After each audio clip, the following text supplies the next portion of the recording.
Hello everybody, welcome back to another episode of Super Symmetry. Last episode we did, what did we do? I don't know. I got this place looking kind of nice now. I got these new rails here. Kind of expensive to make.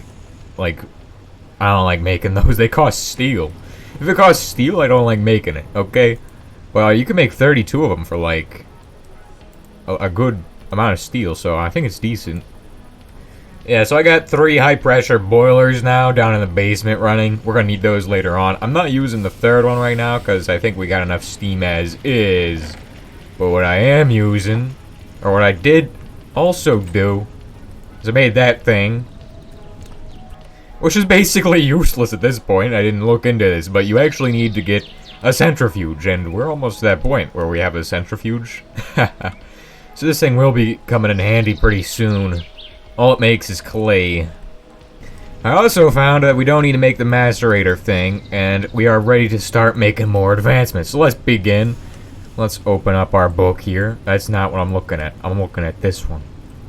So as you can see, we need to make this, and then we need to make that. So let's get started with the casing, of course, which just requires steel plates. Pretty simple. That will be 12 steel. Holy. That is a little expensive. 12 steel. Well, it's a good thing I got enough wrought iron. I can just start turning that into steel. Oh, I just threw that. I just made a mistake here. Don't worry about that. Oh no, it vaporized my steel ingots. Where are my steel ingots at? My steel ingots are gone. Okay then. Okay, so don't get your steam compressor confused with the forge hammer. Otherwise, you're gonna make a stupid mistake like I just did. But hey, look at all this lead I got. I don't know whether to make this into ingots or dust, but I think I'm gonna go with ingots. I need to go get more banded iron, but I want to get the electric blast furnace or whatever that is soon, so that way we can actually stop using coal for everything.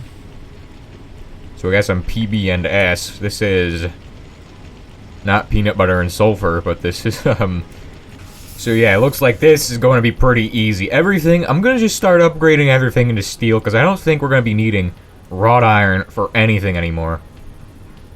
So here is the LV machine casing. Just shove that in there, and we should get the advancement. And then we can make the hull. Your steam machines are clunky. Don't auto-output and need pumps to be automated. Our first step is making an LV machine hull. Pretty simple, just some steel and some cables. Okay. Well, how do you make this guy? Oh, they do need wrought iron, so I won't make all my wrought iron into steel like I was thinking. Alright, so we're gonna make 2 of these, because, never mind, I'm not making 2 of those. Unless I want to make more of these LV machine casings, but I don't think I want to do that, so, now it's time to make 1, 2, 3. We're gonna make this into plates again. That's the book. You don't want to make books into plates. We're gonna need some tin plates as well, and then some wrought iron plates. And I got this new thing over here. You may notice this. This is a steel crate. I don't know how expensive steel is at this point. I think it's like, it's about as expensive as wrought iron is. I feel. But basically, I use this to store components, and this tin wire, boom, and what we're gonna do is just the same thing we always do. And also, I've been preparing stuff for another circuit. Why? I don't know. I think we're gonna need another circuit at some point, so I've been preparing for that. Okay, I got some wrought iron plates here. Just gonna put them in. Oh, what am I doing? Okay. So wrought iron plates go like this, and then you go this, and then you put it in some of these, and then you put in this guy, and you have one of these. An LV machine hull. Kind of expensive stuff, but that's nice. Which basically means now I'm on to this. What is in locked and loaded? Well, I don't know. So, we need to make a basic steam turbine, which requires some tin rotors, LV electric motors. Basically, it's a test of all of our previous things. So the first thing I want to do is make the actual circuit, and as you can see, we just need red copper cable. which we can do that pretty easily. If I just take 6 of these, which is going to be enough, I hope. And we just put them in there. This is why you need to get a couple of these guys, because this steam turbine is going to want to use those guys for energy production. Alright, so you got 2 tin cables. Oh my, 4 red copper cable, or 4 copper cables. Okay, we'll do the copper cables first, because it needs more of those, and I like making more things first. I don't know. 6, 3. Gonna shove these into here. While all that's cooking, we can get started making our red alloy plates into wires. And we're about to get to the point where we can just. This is gonna become really easy to do, and I'll have a machine that does this all for me. So, our motor's done, or electric circuit is done. We're not going to turn this into the fancy programmed one like we did yesterday in last episode. Okay, so now what we're going to need is 2 iron rods. So 1, 2. And this guy's done with the tin, so we're good. I've been making rubber. I got another extruder thing that makes ingots now too. Okay, now I think we got enough to craft one of these motors. Move all the items there. Boom. We got 2 motors. And we need to look into a turbine, because that's what we're making, right? We're making a turbine. I also looked into these tanks. I was thinking about making one of these, but they are kind of expensive, and I don't want to do that. Not right now. So we got turbo gas turbine. I don't think I want that. Basic steam turbine. That seems like something I want. I want that. Okay, so let's see about this. Tin rotors, tin cable. Alright, so we're down to the last stage where we just need tin stuff. Okay, so you're gonna need 9 pieces of bronze. And you're gonna put those into this forge hammer here. Then, you're gonna want 12 of those for plates. Once these guys are done. And 4 more for the screws and the other thing. And then 3 more, I think. So, I have extra, I think. Let me see. I don't think 16 is the number we're looking for. I think it's 15 here. Yeah. I think it's 15 is what you want to throw in there. So we're gonna make 2 bronze fluid pipes, like with the plates like this. 4 tin rods. Boom. 2 rings. Because of course. Where's the hammer? Where is it? Oh, it's there. Okay, I'm used to it being in another place. Hammer. Saw. Then we do that. And then we just get rid of those guys. This. Screws. Boom. And then we make this pattern with all of our tools. And we switch out everything from bronze to this. And we got 2 rotors. Just gotta shove these guys into there. So 2 rotors are done. And now it's time to see what that last part is. Is this a tin cable? Yes, it is. And we just need to. Okay, it's just like all the other ones. There's just some of these have different sizes, and you got to be careful because the different sizes do different things, and different sizes are. Some of them aren't for. Oh, I already have one. Why would it make another? That makes no sense. Well, just go ahead and move all the items into position, and that. Boom. Low voltage. Let's go. So now, I'm guessing we gotta set this thing up. Something I know about this is that the bigger the cable is, the longer it can go, basically, because it will be able to transport more energy. This is not how it works in the real world.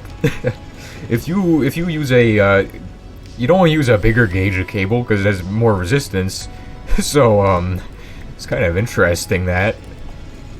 Basically, resistance is like energy. The electricity just turns into heat inside the cable.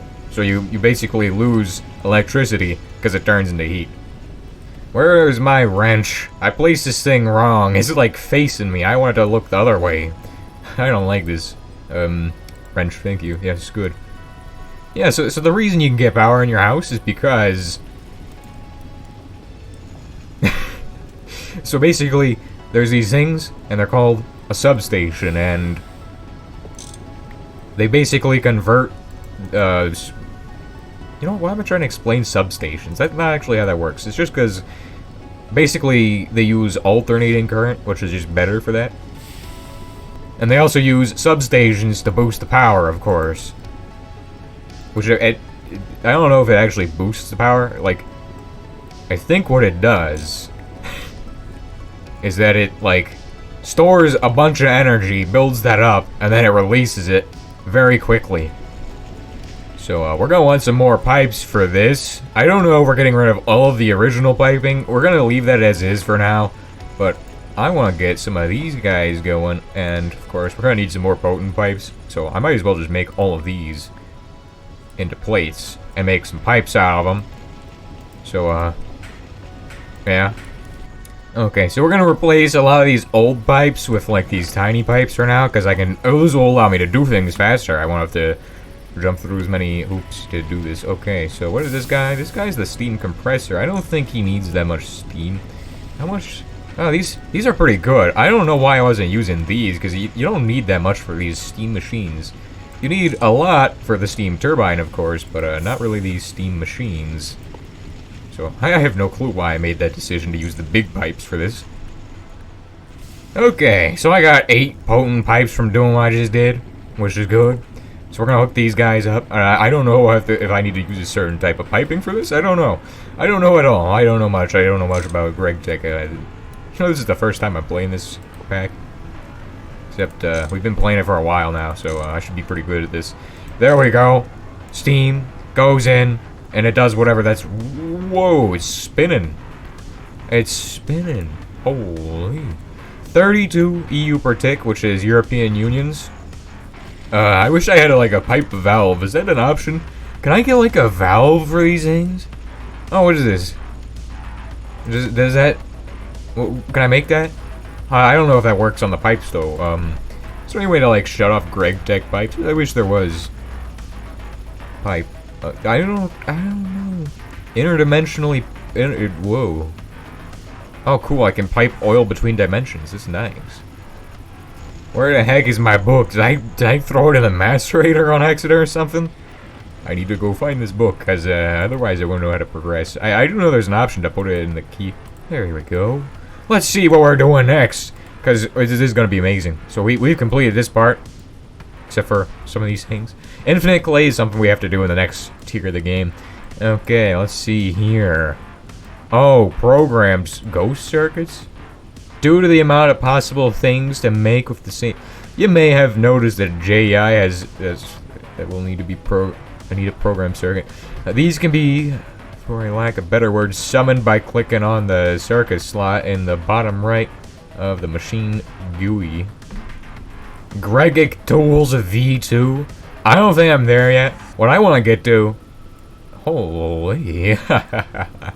There's a lot of stuff here.